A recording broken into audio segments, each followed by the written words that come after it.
Amables televidentes, arrancó el Telematutino 11. Gracias por acompañarnos.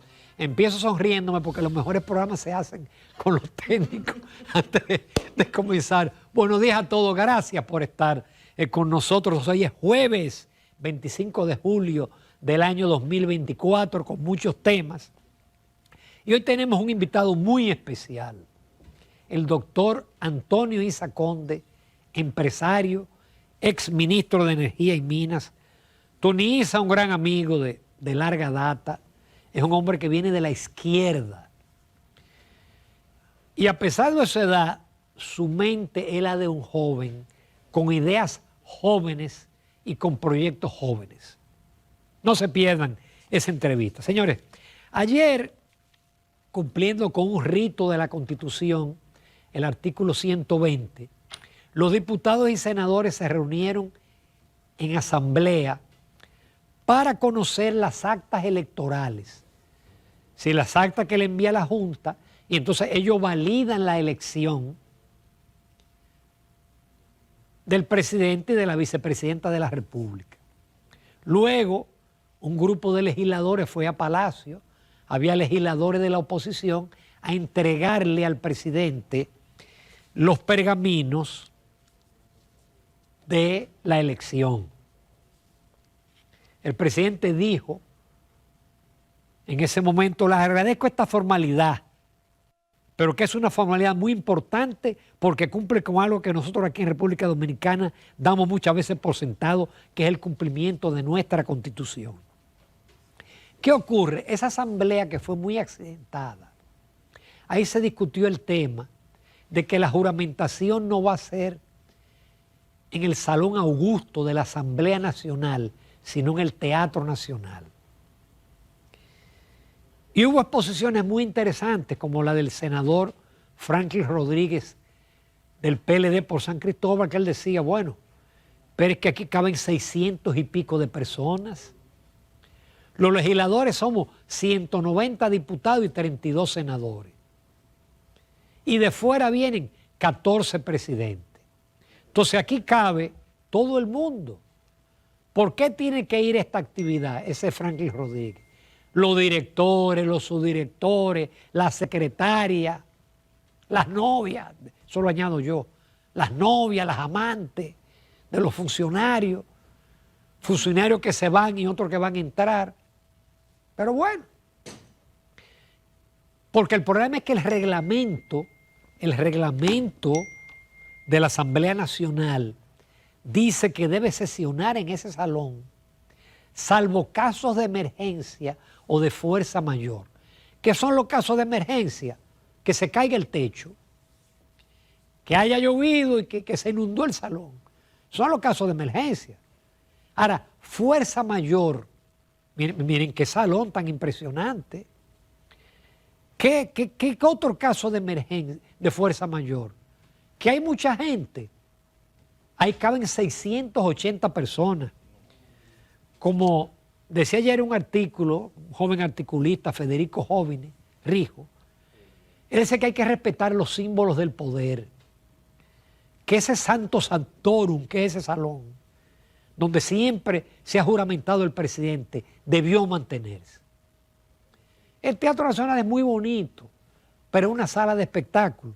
Por eso hay muchos memos y hay muchos Twitter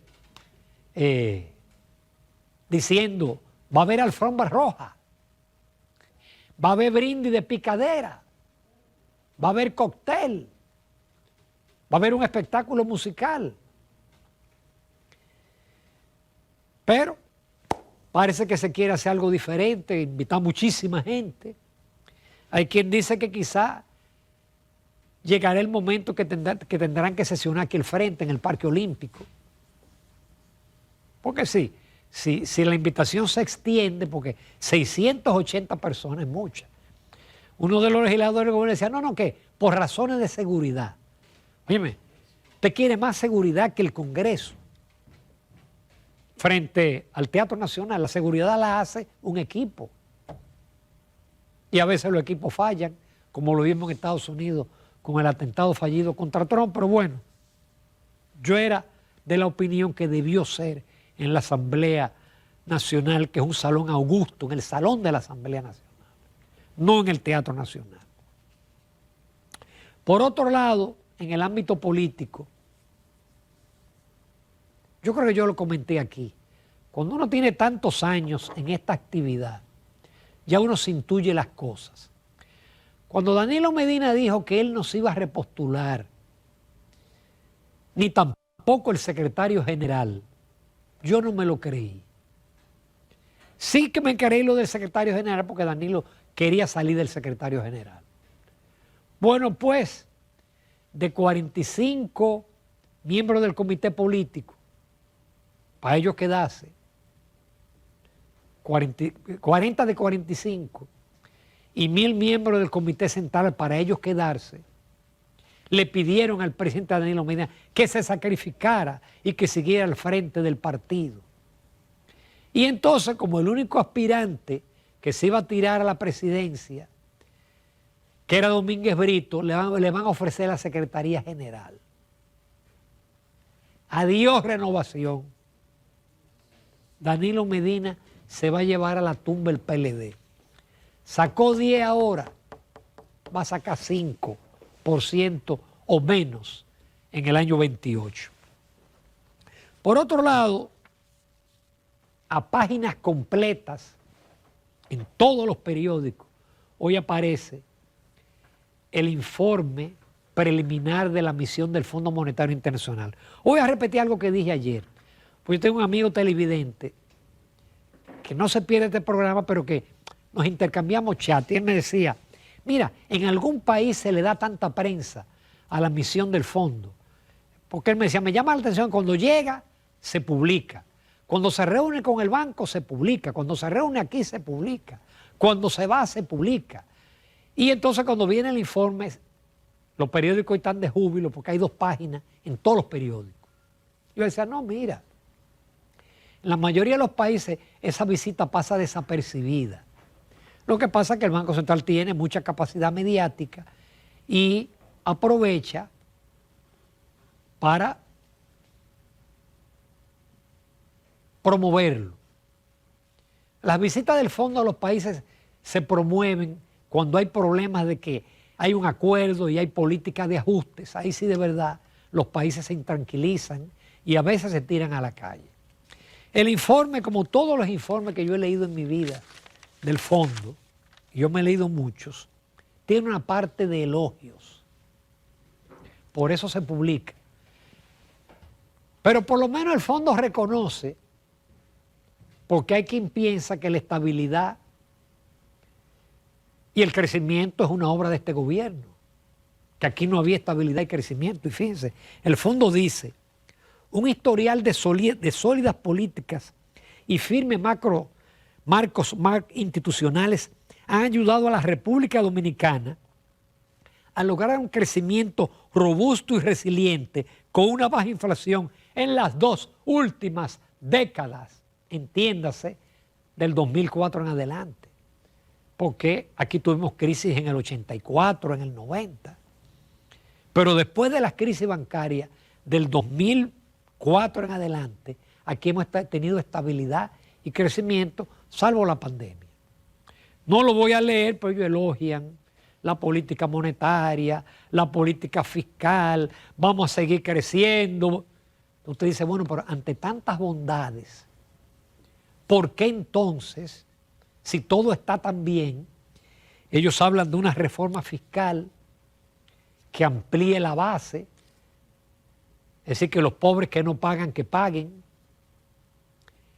que se eliminen las exenciones, ellos no dicen algunas, que se eliminen, que se disminuya el subsidio a la electricidad? Claro, ellos son muy cuidadosos.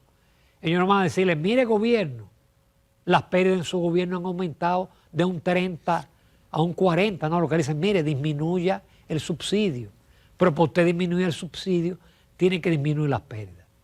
También le dice al Banco Central, flexibilice el tipo de cambio, no recurra a aumentos de liquidez, todas estas cosas de FLR y reducción de encaje legal, que muchas veces lo que beneficia, o la mayoría de las veces, es a los ricos, porque esos préstamos no llegan abajo. Le dice, utilice eso solamente en caso de shock.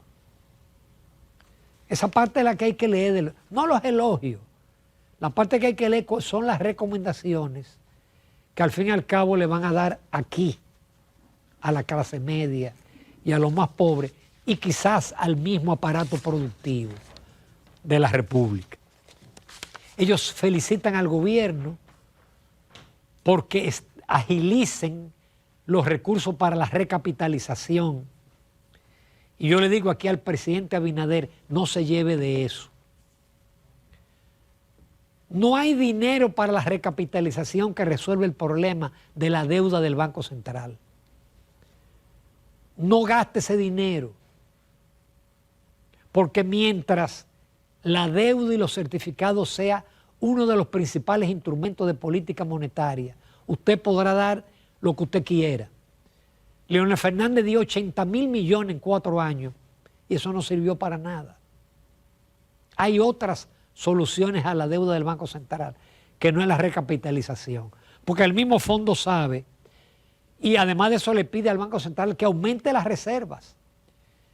Pero usted sabe cómo el banco aumenta las reservas, comprando dólares, y cuando compra dólares emite inorgánicos, emite pesos, y esos pesos los tiene que retirar. ¿Y cómo los retira? Emitiendo deuda, emitiendo certificados. Por eso decía un brillante economista español, yo no estoy totalmente de acuerdo, que una deuda gigantesca, que es un mecanismo de relojería. Cuando dice mecanismo de relojería, que es una bomba de tiempo.